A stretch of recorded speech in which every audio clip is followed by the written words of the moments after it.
हर खबर पर होगी आपकी पकड़।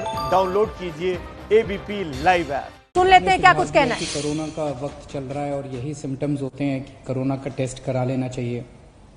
कल सुबह कोरोना का टेस्ट हुआ था, शाम तक रिपोर्ट नेगेटिव आई। इस दौरान आप सब लोगों ने, बहुत सारे लोगों ने अपनी दुआएं भेजी, अपना आशीर्वाद भेजा और ऊपर वाले की कृपा से टेस्ट नेगेटिव आया। आप सब लोगों का बहुत बहुत तहे दिल से शुक्रिया जिन्होंने अपने शुभकामना संदेश भेजे। मैं अपने घर में ही एक कमरे में अपने आप को बंद किए हुए पिछले 2 दिन से देख रहा था। मेरा शरीर तो यहाँ था लेकिन मेरा मन इसी में था कि दिल्ली में किस तरह से और क्या क्या किया जा सकता है कोरोना को कम करने के लिए, लोगों को इलाज कराने के लिए। आज दिल्ली की जो पोजीशन है, दिल्ली में 31,000 टोटल केस हो चुके हैं। इसमें से लगभग 12,000 लोग ठीक होकर घर जा चुके हैं। 18,000 लोग अभी एक्टिव केस हैं जिनको अभी भी बीमारी है। 900 के करीब लोगों की डेथ हो चुकी है। जो 18,000 लोग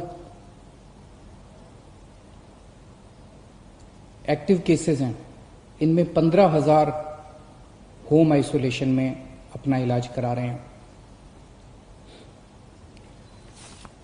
कल एसडीएमए की मीटिंग थी, स्टेट डिजास्टर मैनेजमेंट अथॉरिटी। उसमें मुझे भी जाना था, मैं नहीं जा पाया। मनीष सिसोदिया जी और अन्य मंत्रीगण गए थे। एलजी साहब ने इसकी अध्यक्षता की थी। वहां पे जो आंकड़े प्रस्तुत किए गए सरकार द्वारा, वो आंकड़े दिखाते हैं कि आने वाले समय में दिल्ली में कोरोना बहुत तेजी से फैलने वाला है। 15 जून को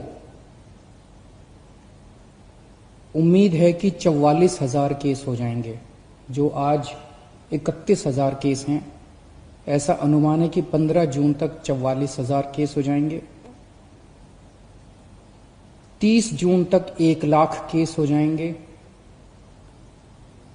15 जुलाई तक 2.25 लाख केस हो जाएंगे और 31 जुलाई तक लगभग 5,32,000 केस हो जाएंगे दिल्ली में टोटल। और इसको देखते हुए 15 जून तक हमें 6,681 बेड्स की जरूरत पड़ेगी। 30 जून तक 15,000 बेड्स की जरूरत पड़ेगी। 15 जुलाई तक 33,000 बेड्स की जरूरत पड़ेगी। 31 जुलाई तक 80,000 बेड्स की जरूरत पड़ेगी। तो चुनौती बहुत बड़ी है।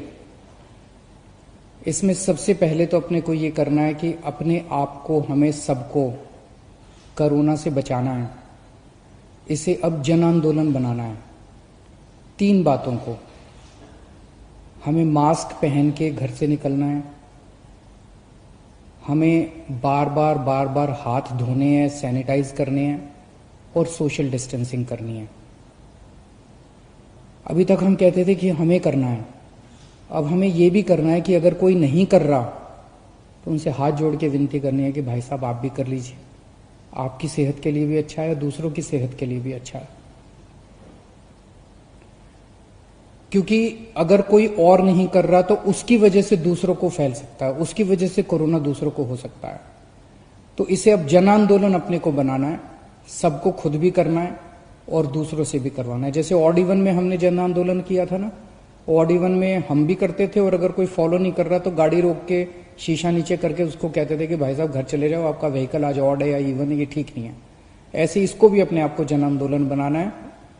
अपने को, अपने स्वास्थ्य के लिए ये जरूरी है। जितना इसको फॉलो करेंगे उतना चांसेस कम है कि आपको कोरोना होगा।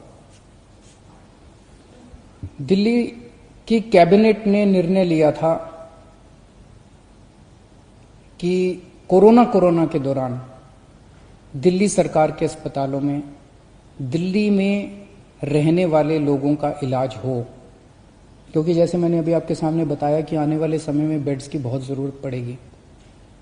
सोमवार को केंद्र सरकार ने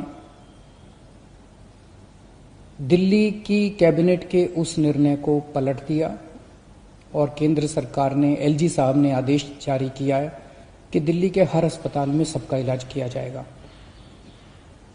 मैं देख रहा था टीवी पे कुछ लोग कह रहे थे कि केंद्र सरकार दिल्ली की कैबिनेट के फैसले को पलट नहीं सकती। एलजी साहब के पास दिल्ली के फैसले को, दिल्ली में चुनी हुई सरकार है, अभी कुछ महीने पहले चुनाव हुए थे जिसमें 62 सीट आई थी। दिल्ली की चुनी हुई सरकार के कैबिनेट के निर्णय को एलजी साहब या केंद्र सरकार पलट नहीं सकते। कुछ लोग ऐसा कह रहे थे। कुछ लोग कह रहे थे कि दिल्ली में खुद इतने सारे केस हो रहे हैं, दिल्ली के लोगों को खुद इतने बेड्स की जरूरत पड़ेगी। मेरा अब ये कहना है, केंद्र सरकार ने निर्णय ले लिया, एलजी साहब ने आदेश पारित कर दिया। ये समय असहमतियों का समय नहीं है, ये समय एक दूसरे से डिफर करने का समय नहीं है। अब जो निर्णय हो गया केंद्र सरकार का, एलजी साहब ने जो आदेश दे दिया उसको लागू किया जाएगा। एलजी साहब के आदेश को अक्षरशः लागू किया जाएगा, केंद्र सरकार के निर्णय को लागू किया जाएगा। अब इस पे कोई असहमति नहीं करनी, अब इस पे कोई वाद विवाद नहीं करना, अब इस पे कोई लड़ाई झगड़ा नहीं करना। ये सब लोग, मैं जितने सरकार के अंदर भी हैं, जितने पार्टी के लोग हैं, मैं सबको मैसेज देना चाहता हूं कि एलजी साहब के आदेश को लागू किया जाएगा, केंद्र सरकार के निर्णय को लागू किया जाएगा।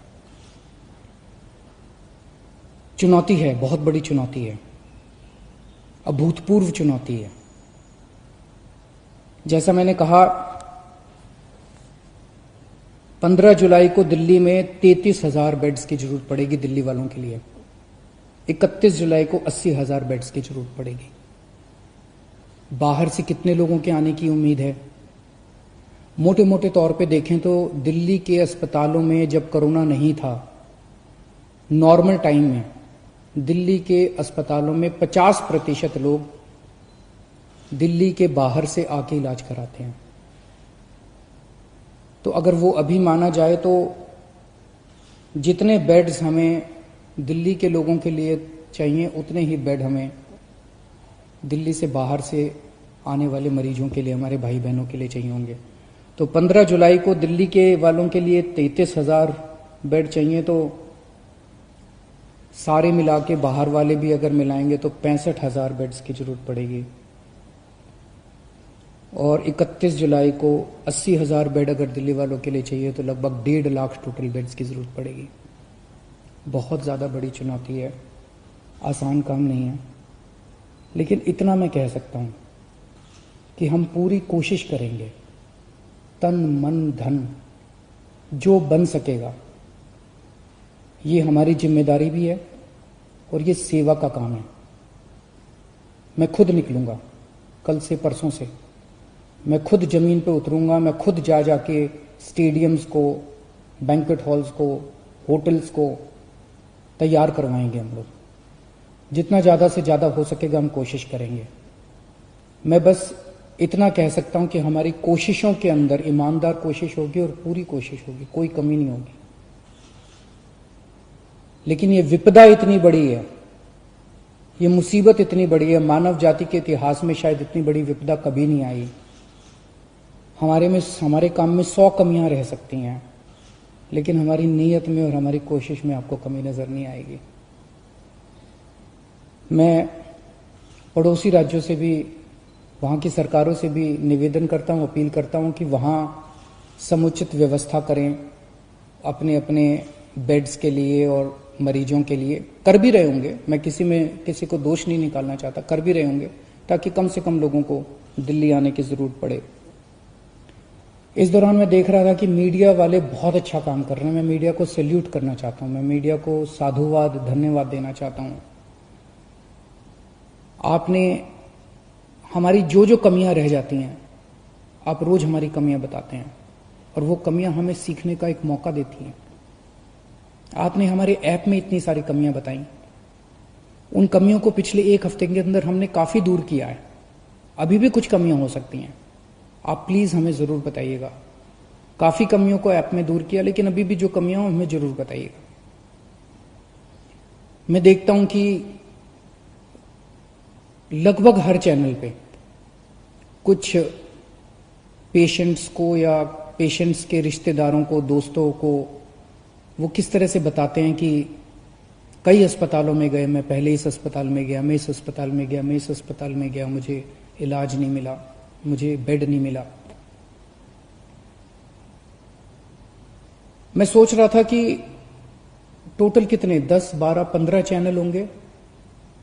उन 15 चैनलों पे 15 या 20 केसेस बताए जा रहे होंगे, लेकिन ऐसे लोगों की संख्या जिनको तकलीफ हो रही है, जिनको बेड नहीं मिल रहे, उससे कहीं ज्यादा है। केवल 15-20 लोग नहीं है जो टीवी पे आए।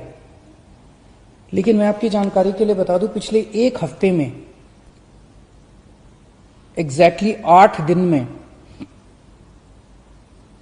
दिल्ली के अस्पतालों में 1900 लोगों का एडमिशन हुआ, 1900 लोगों को बेड मिले हैं दिल्ली के अस्पतालों में। और आज 4200 बेड अभी खाली हैं। लेकिन ये 4200 बेड मोस्टली सरकारी अस्पतालों में खाली हैं, प्राइवेट के मोस्टली भर गए हैं। उसका भी इंतजाम कर रहे हैं, कोशिश कर रहे हैं। लेकिन पिछले 8 दिनों में 1900 लोगों को बेड मिले। लेकिन एक तरफ जहां 1900 लोगों को बेड मिले, वहीं कम से कम 150-200 लोगों को बेड के लिए धक्के भी खाने पड़े। तो जब टीवी चैनलों के ऊपर एक एक केस बताया जाता है, मेरी टीम एक एक केस पे गौर करती है और हम उससे सीखने की कोशिश करते हैं। एक तरफ हम कोशिश करते हैं कि उस व्यक्ति को हम उसकी विपदा दूर कर सकें, और दूसरी तरफ उसे तकलीफ क्यों हुई, हमारे सिस्टम में कहां कमी थी, उस कमी को सीख के उस सिस्टम की कमी को हम दूर करने की कोशिश करते हैं, ताकि आने वाले और किसी को तकलीफ ना हो। लेकिन फिर भी हम परफेक्ट नहीं है, सब कुछ ठीक नहीं है, अभी बहुत सारी कमियां हैं हमारे सिस्टम में, और सब कुछ लेकिन खराब भी नहीं है। काफी कुछ काम हुआ भी है, हमारे डॉक्टर्स लगे हुए हैं, हमारे नर्सेस लगे हुए हैं, सरकारी ऑफिसर्स लगे हुए हैं, पुलिस वाले लगे हुए हैं, सब लोग बहुत काम कर रहे हैं। लेकिन अभी भी बहुत सारी चीजें ठीक करनी है।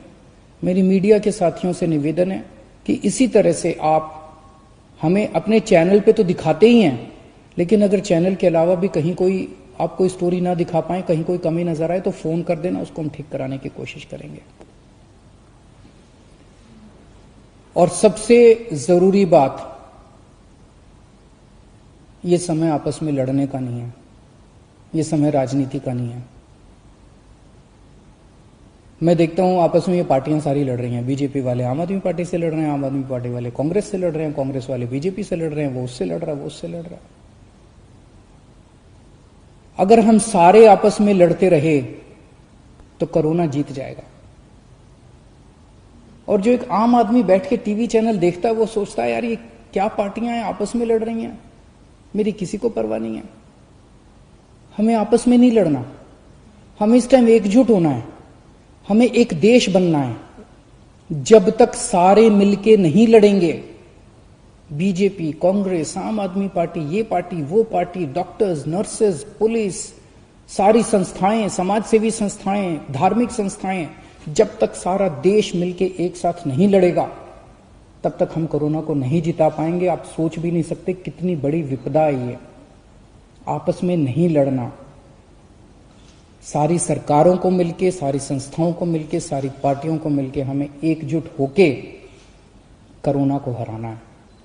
अगर हम आपस में लड़े, कोरोना जीत जाएगा, और अगर हम एकजुट हो गए, हम कोरोना को हरा लेंगे। शुक्रिया।